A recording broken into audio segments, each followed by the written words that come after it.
Most people think financial ruin announces itself with a crash. I have lived long enough to know it usually arrives wearing a silk tie, driving a respectable car, carrying a mortgage statement, and introducing itself as success. That is one of the ugliest truths in finance. A man can look prosperous for 10 years while quietly destroying his future. He can own a good house, take solid vacations, pay for decent schools, keep the right company, wear the right watch, and still be walking toward a retirement cliff with the relaxed expression of someone who believes he is standing on firm ground. I have seen that pattern in markets, in businesses, and in households. The numbers change, the psychology does not. People do not usually blow themselves up with one absurd decision. They do it with 25 years of reasonable-looking decisions that were never added together on one page.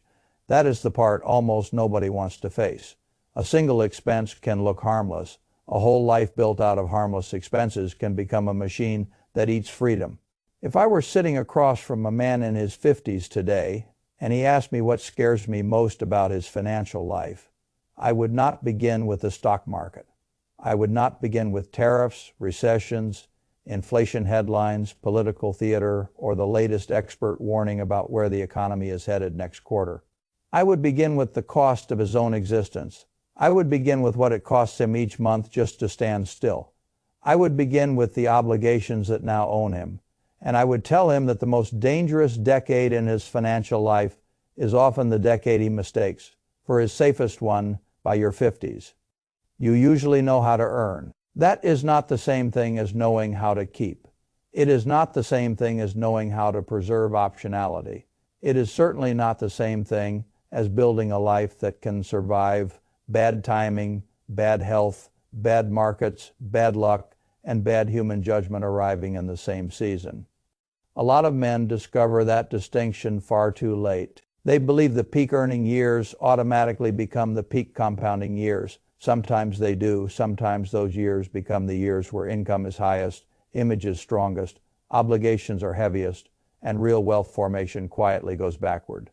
That reversal is brutal because it does not feel like decline while it is happening. It feels like maturity. It feels like responsibility. It feels like taking care of the family, maintaining standards, living at the level you work to reach. That feeling can bankrupt a future.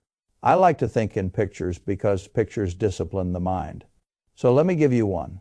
Imagine a golden anchor, not an abstract one, a real anchor. Heavy, impressive, polished, the sort of thing people notice from the shore. It shines, it signals weight, it suggests permanence, it tells the world that something substantial has been built. That is what a mortgage can become. That is what a luxury car lease can become. That is what club dues become. That is what tuition contracts become. That is what a second property becomes. That is what subscriptions no one monitors become. That is what a fixed lifestyle becomes. That is what professional status becomes when it starts demanding monthly tribute. Each one looks respectable. Each one can even look prudent in isolation. But an anchor is not judged by how it looks in sunlight. It is judged by what it does when the tide changes, when the market falls at the wrong time, when the job vanishes, when a parent needs care, when a child cannot launch without help, when a marriage breaks, when health enters the equation. The golden anchor does not save you. It holds you in place while the water rises. It can pull you under faster than open foolishness ever would. That is why so many intelligent men get trapped. They do not recognize their liabilities because the liabilities are dressed like achievements. By the time a man reaches 50, he has usually spent decades saying yes to things that passed one very low test. Can I afford the monthly payment? That question has ruined more futures than bad stock picking. Monthly affordability is a weak test. It measures cash movement. It does not measure wealth creation.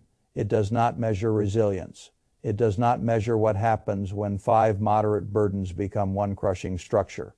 A checking account can clear while a future collapses. I want you to understand the difference between income and wealth because most people speak as if they are the same thing. They are not even close. Income is what flows in. Wealth is what remains under your control after the structure of your life has taken its cut. A man can double his income and still fail to build wealth if every increase is matched or exceeded by a new layer of fixed obligation. That pattern is common enough to be ordinary. Take a man I will call Richard. Richard is 51, regional sales director. Smart, hardworking, disciplined in the narrow sense most people mean when they use the word. He makes $190,000 a year. That number impresses almost everyone who hears it because it sounds like a rival. And yet numbers only matter in relation to the system they live inside. Richard has a monthly mortgage payment of about $4,200 once taxes and insurance are included. He drives a BMW he leases for $750 a month because he feels he earned the right to enjoy what he drives after 2 decades of work.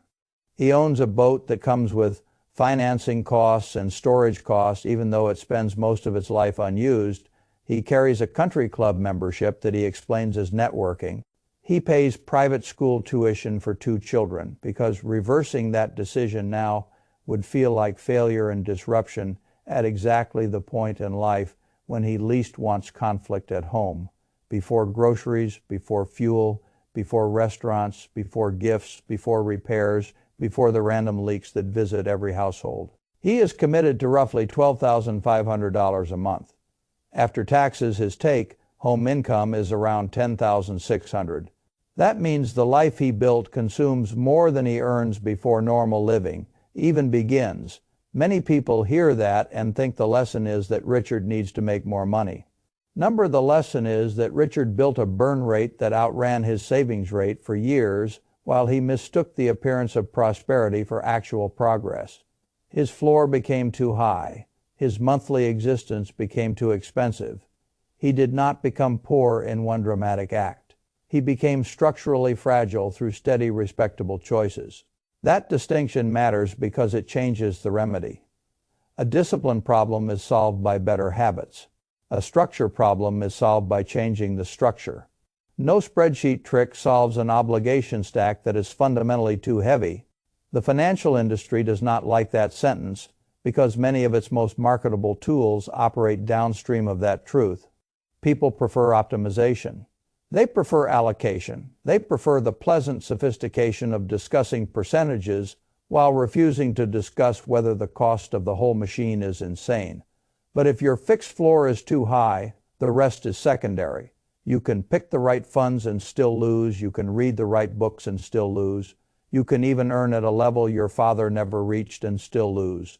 That is why the decade of highest income can become the decade of highest danger around the mid-40s. And certainly by the early 50s, a psychological shift happens in many men. Ambition becomes protective rather than expansive. They stop asking what can still be built and start asking what must now be maintained. That feels adult. It feels stable. It often feels loving and responsible, but when you apply that instinct to an inflated lifestyle instead of to net worth, you do something expensive and irreversible. You begin defending the image of success rather than the substance of it. An image charges rent. That rent compounds against you. And once a lifestyle begins functioning as a status, maintenance system, every part of it develops emotional armor. The neighborhood is no longer a housing choice. It is proof. The school is no longer an education decision. It is identity. The car is no longer transportation. It is reward, self-respect, and maybe a little bit of armor against the suspicion that you have worked this hard and still have not really won. That is why cutting costs later feels humiliating. You are not merely canceling expenses. You are unwinding stories about who you are. The market does not care about those stories. Compound interest does not care either. A man who protects appearances too long eventually discovers he has been financing a performance with his own future. I want to widen the frame because the burn rate is only the first trap. It is the foundation trap.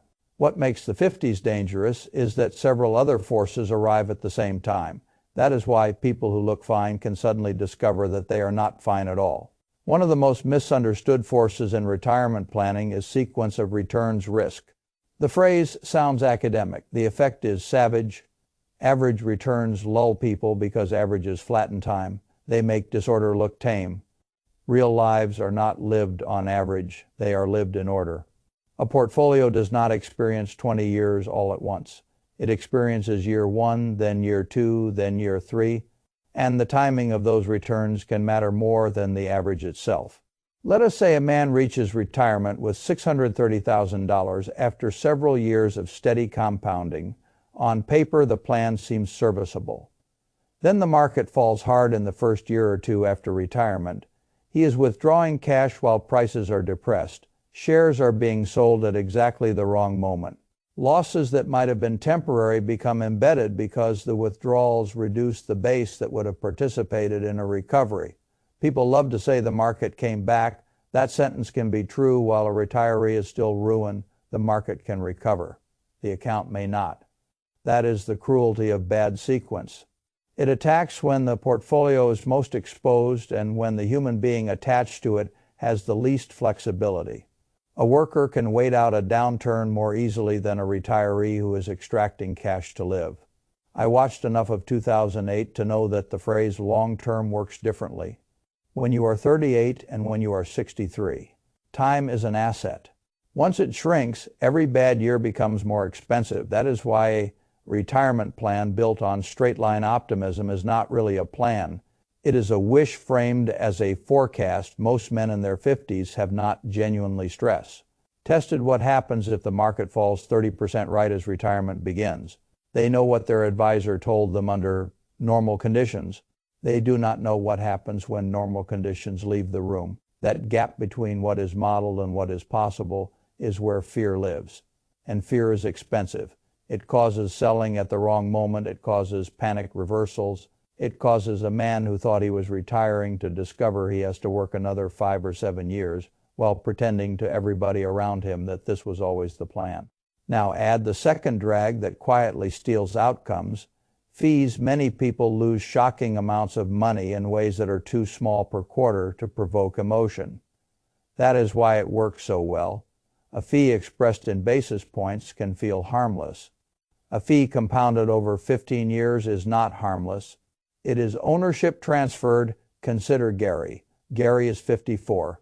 He has done many things the conventional system tells a serious man to do. He hired professionals. He stayed invested. He approved the quarterly reports. He did not gamble. He did not chase fantasies. He tried to be responsible.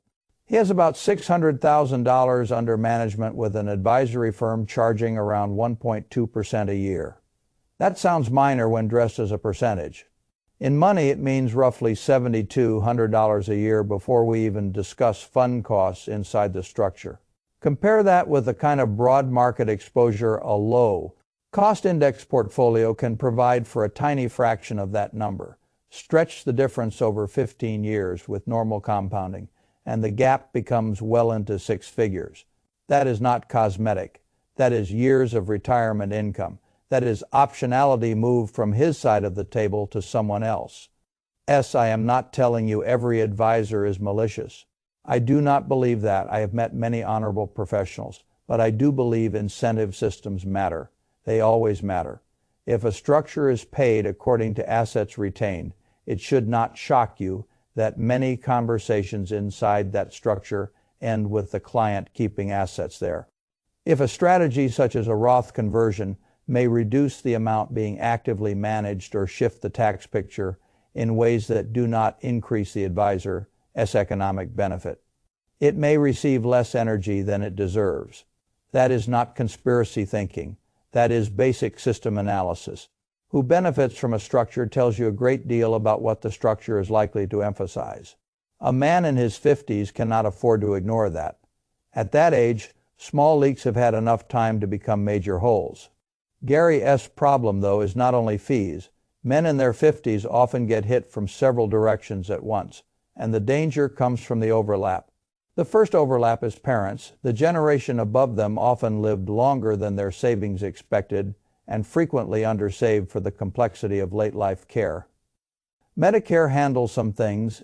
It does not magically dissolve the economics of assisted living memory care or the endless expensive middle terrain between independence and institutional necessity.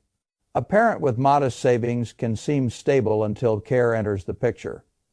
Then the clock accelerates. $5,000 to $7,000 a month in care costs is not a theoretical figure. It is an invoice. A pile of savings that look decent on paper can evaporate in a year or so. And then what had been your parent S problem becomes your monthly transfer. Gary S. mother needed memory care. The cost came in above $6,000 a month. She had some savings, but not enough to outrun the reality of the bill.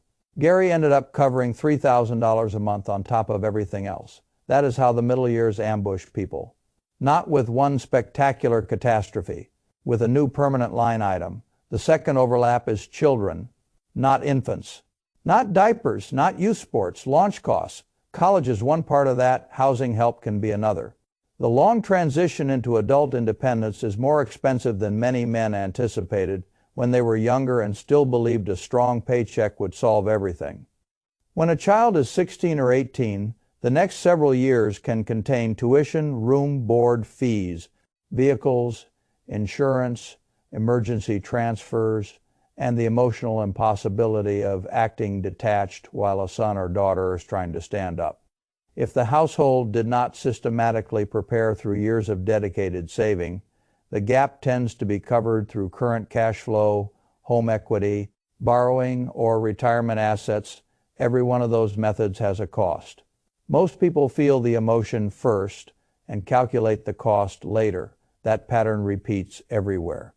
The third overlap is divorce. Few financial events are as destructive in the 50s because so much has already been built, and because the time remaining to rebuild is far shorter than it was at 34.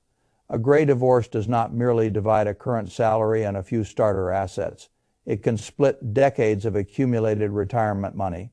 Force a house sale or settlement, create support obligations, insert legal fees at precisely the moment judgment is impaired, and break a plan that was only barely viable before the marriage broke. People talk about divorce as if it were an emotional event with financial consequences. In the 50s, it is also a financial event with emotional consequences, and both sides feed each other. Gary was separated, then he settled. The settlement took the house and roughly half the retirement account that used to make him feel, if not secure, at least plausible. Suddenly, a man who thought in terms of $600,000 was thinking in terms of $290,000 of investable assets at age 55. That number forces honesty.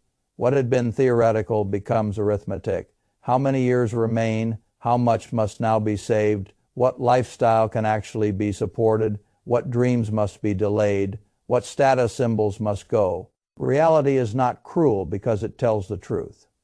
It is cruel because it tells the truth late. That brings me to another trap that almost nobody treats as a line item, even though it is often one of the most expensive forces in an upper, middle class life professional identity. By 50, most men are no longer just individuals earning money.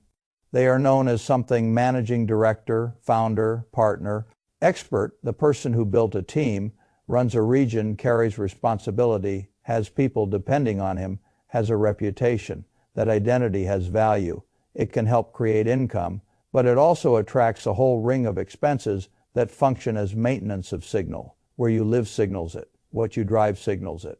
The watch, the club, the schools, the vacation habits, the tiny comments about where you summered or how you travel, the expectation of what you wear to dinner or to the office, the assumptions others make about how a man at your level lives. Those signals are expensive. There is no prospectus handed to you explaining the 20-year compound cost of prestige maintenance, so people pay it blindly. Two men can earn similar incomes and end up in entirely different worlds because one treats income as a tool for freedom, while the other treats it as fuel for credibility. Call one Paul and the other Marcus. Both came out of business school. Both earned around the same money through their 40s by their early 50s. Both were bringing in roughly $220,000 a year. Paul maintained the full prestige footprint: right suburb, right car, private school, country club, the vacation pattern expected in his social orbit. None of it felt crazy in isolation. Each piece had a narrative around it. The children deserved the best. Networking mattered.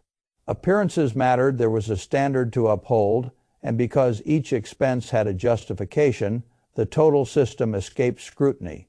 Paul looked successful. Underneath, he was leaning on home equity and slowly sacrificing liquidity to support the performance. His retirement accounts were mediocre relative to income. His accessible net worth was thin. If the paycheck stopped, the image would not last long. Marcus made choices that were not austere, just deliberate. He lived in a good district, not the most prestigious one. He drove a used car he owned outright. He maximized retirement contributions once eligible. He used catch-up contributions instead of lifestyle inflation. He invested into simple, low-cost funds month after month. He let boring systems do what boring systems do when they are not interrupted by vanity. By 52, the gap between them was vast. Same career class, same broad market environment, same civilization. One bought approval, one bought options. That sentence is worth more than it sounds, because what most men want in their 50s is not another symbol. It is the right to say no to a job they hate, no to a promotion that will consume the last good years of their body, no to panic selling in a bear market, no to humiliating dependence, no to the feeling that retirement is a locked door they can see but cannot open. Options are purchased long before they are visible, and they are usually purchased by refusing 100 things that felt socially rewarding in the moment. People believe the rich man is the one with the biggest footprint. Often the rich man is the quiet one with a smaller fixed burden. The next truth is even less comfortable. A high burn rate does not only threaten retirement, it distorts the whole emotional life of the person carrying it. A man with too much monthly obligation loses negotiating power at work. He cannot endure much uncertainty. He cannot easily take a thoughtful risk. He cannot walk away when dignity requires it. He cannot slow down when health requires it. He cannot take a lower paying but meaningful role. He cannot absorb a bad year without panic. The burn rate colonizes his behavior. It quietly makes him obedient. That is why freedom is always purchased first in the balance sheet and only later felt in the mind. People talk about independence as if it were a personality trait. It is usually the financial result of a low enough floor and a high enough reserve. Without that, much of what passes for confidence is just income dependence wearing good posture. Let me reduce the whole issue to something brutally simple. Take two men, both 50, both earning $180,000 a year. The first has fixed obligations around $11,000 a month before normal discretionary living. After taxes, he brings home roughly $9,800. He is effectively operating at a deficit before life even starts. He can cover the gap with debt, with delayed maintenance, with drawing on home equity, with undersaving, or with quiet household stress. None of those are solutions. They are translations of the same problem. The second has a floor around $6,000 a month. He saves around $3,800 a month and lets that surplus compound. Put 15 years in front of both men, give them the same market, give them the same returns. The outcomes are not a little different. They are worlds apart. One reaches later life with perhaps a modest sum, maybe not enough to do anything but soften the landing. The other reaches later life with real investment assets, income flexibility, and the possibility of retirement that does not depend on fantasy. Same income, different structure. This is why I say the burn rate is the signal, and much of the rest is noise layered on top. Yes, taxes matter. Yes, inflation matters. Yes, markets matter.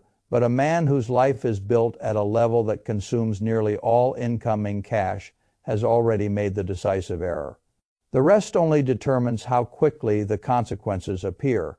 People dislike this kind of analysis because it strips away excuses. It is comforting to blame the market. It is less comforting to admit that the problem might be that you normalized a lifestyle no rational long-term model could support. Still, honesty is profitable, and dishonesty, especially the polite kind we practice with ourselves, is expensive. Now, I want to return to Gary because he shows something important. He did not receive a miracle. He received arithmetic after the divorce settlement, after the loss of the house, after the shrinkage in investable assets. He did what many men wait too long to do. He moved to a smaller place. He brought fixed obligations down hard. He left the expensive advisory structure and shifted to a simple three-fund low-cost setup. He began Roth conversions while his tax bracket temporarily gave him room. He stopped defending the old image. Was it pleasant? Number, did it recover the lost years? Number, did it restore optionality? Yes, partially. That is what matters. A man who cuts the anchors late still improves his odds. A man who refuses to cut them because doing so injures his pride often converts a difficult situation into a terminal one. I have always admired practicality more than elegance. In markets, elegance often shows up right before trouble. Neat theories, polished narratives. People sounding clever, practicality sounds plainer. What do you owe every month? What can you cancel? What can you sell? What can you refinance? What fees are you paying? What tax moves have you ignored? What happens if the market falls right when you retire? How much of your supposed wealth is actually liquid? Who depends on you? Which future obligations are already visible even if they have not yet hit the statement? These are not glamorous questions. They are the questions that separate a survivable life from a fragile one. I learned very early that if a system only works under favorable conditions, it does not really work. It is merely waiting for unfavorable conditions to expose it. Many middle-aged households have built systems that only work under favorable conditions. Two incomes continue. Health holds. Parents do not need expensive care yet. Children launch on schedule. The market cooperates. Employment remains stable. The marriage stays intact. The house behaves. Interest rates do not bite. No one needs legal help. No one loses a job during a downturn. That is a lot of conditions. Any one of them can fail. Several of them often fail together. A serious financial life is built by assuming stress will eventually arrive and by preparing the structure, so stress does not become annihilation. This is one reason I prefer simple systems. Simple investing, low cost, high clarity, few moving parts. A lifestyle that is comfortably below maximum earnings power rather than delicately balanced on top of it. Boring is underrated. Boring does not impress neighbors. Boring creates margin. Margin is beautiful. A low-cost index fund does not flatter the ego. Automatic investing does not make a man feel like a genius. Driving a paid-off used car when your peers' lease status does not produce applause. Living in a good home instead of the most admired one does not usually draw social admiration. But the math often smiles on these decisions in a way that social life never will, and eventually math decides. I have seen enough cycles to know that there are only so many levers an ordinary person can pull with confidence. You cannot control what the market does in your first retirement year. You cannot control whether a parent needs care. You cannot fully control whether a marriage survives. You cannot control whether a company restructures or whether your industry becomes less kind to people your age. You can control the floor. You can control fees. You can control the degree to which your identity is tied to visible spending. You can control whether your savings rate rises with income or gets consumed by every new standard you adopt. You can control whether you know your numbers or merely have feelings about them. That last point matters more than most people think. A surprising number of high earners are not operating from numbers. They are operating from impressions. They feel they are doing all right because the bills get paid. They feel retirement is vaguely plausible because there is a six-figure account somewhere and because the advisor sends statements with charts and language that sounds professional. They feel established because other people treat them as established. Feelings are not models. At a certain age, you cannot afford to rely on emotional estimates of your own durability. You need the actual burn rate. You need the fixed obligation stack. You need to know how much of your life is financed by permanence and how much by flexibility. You need to know what percentage of your take. Home pay is already spoken for before the month even begins, and you need to know whether your current system would survive a bad sequence, a health event, or a family obligation that persists for years rather than months. That knowledge is unpleasant. It is also liberating. Fear grows in vagueness. When a man finally writes the numbers down, he may not like what he sees, but at least the enemy becomes visible. Once visible, it can be fought. I do not have much patience for people who tell others that all it takes is positive thinking, hustle, or some dramatic bet. on the next exciting technology. Most fortunes are not improved by excitement. They are improved by consistency, cost control, patience, and refusing to interrupt compounding with ego. The men who reach 60 with real choice are rarely the loudest men at 52. Often they looked almost ordinary, while the more theatrical men looked triumphant. Ordinary is underrated when ordinary means low fees, controlled obligations, steady investing, tax awareness, and a willingness to disappoint social expectations in order to keep future freedom intact. That is not timidity. That is strategic indifference to applause. Applause does not pay for retirement. Applause does not cover a parent. Care bill. Applause does not reverse a sequence of returns disaster. Applause does not refund advisory fees. Applause does not restore the years lost to lifestyle inflation. Only math does that, and math is merciless with vanity. If I had to condense the whole problem into one sentence, I would say it this way. Many men in their 50s are not threatened by a lack of success. They are threatened by the cost structure success allowed them to normalize. That is why high earners can feel as stressed as people who earn far less. Different track, same race, the ratchet has clicked, lifestyle expanded to meet income. And now every new dollar enters a system already designed to consume it. A man in that position often says he is trapped by circumstance. Sometimes he is. Often he is trapped by commitments that once made emotional sense and were never reevaluated after the facts changed.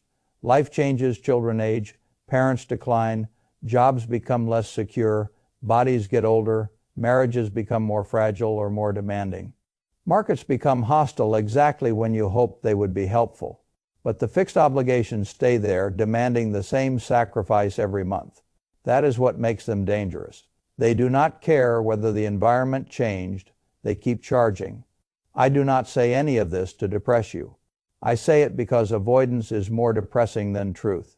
The man who still has 7 or 10 or 12 years before traditional retirement age still has something precious time, not infinite time, not youthful time, but real time, enough to cut, enough to redirect, enough to shift from appearance to substance, enough to stop paying invisible tolls, enough to replace expensive complexity with simple compounding, enough to turn a future disaster into a future compromise rather than a future collapse, enough to buy back some options, but only if he acts while the tide is still low enough to move. That means facing the golden anchors honestly. Which obligations are genuinely worth carrying? Which ones exist because they flatter identity?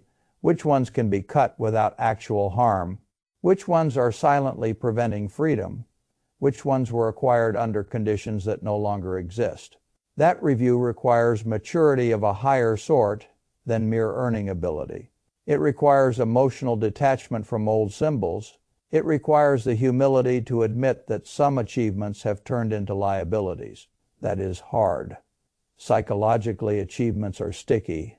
Once something has signaled advancement, it is painful to relabel it as a drag. A man will often keep paying for a thing long after he stopped valuing it because abandoning it feels like confessing a mistake. Confessions are cheap compared with decades of unnecessary obligation. I would rather look foolish for 6 months than stay trapped for 15 years. That is an investment principle and a life principle. The person who clings to sunk costs because public retreat feels embarrassing often compounds the damage. The person who can reclassify reality quickly saves capital, both financial and emotional. At the end of the day, retirement is not a finish line awarded to people who once had a good income. It is the result of accumulated margin. Margin in money, margin in fees, margin in expectations, margin in lifestyle, margin in flexibility, margin in the size of your monthly floor relative to what you have built. Without margin, every shock becomes existential. With margin, many shocks become painful but survivable. That difference is almost everything. So if I were speaking privately to a man in his 50s who wanted the truth, I would not begin by flattering him for his career. I would not soothe him with generic talk about diversification and staying the course. Those things matter, but they are not the first conversation if the structure underneath is unsound. I would ask him for his monthly fixed obligations. I would ask what percentage of take home pay they consume. I would ask what happens if the market falls hard in the first years of retirement. I would ask what fees he is paying. I would ask what support he may soon be giving parents or children. I would ask whether his current life is genuinely built for freedom or merely built to look like the kind of life a successful man is supposed to have. And then I would tell him something simple. The men who reach later life with real options are not always the ones who earn the most. Very often they are the ones who learned to cut the anchors before the tide came in. They did not worship appearance. They respected compounding. They refused unnecessary drag. They kept their floor manageable. They treated every fixed obligation as something that must justify itself not once, but over and over, against the value of future freedom. They understood that a rich-looking life and a wealthy life are often enemies. They chose the second one. That choice does not usually feel exciting while you are making it. Later, it feels like air. And in the second half of life, air is worth a great deal.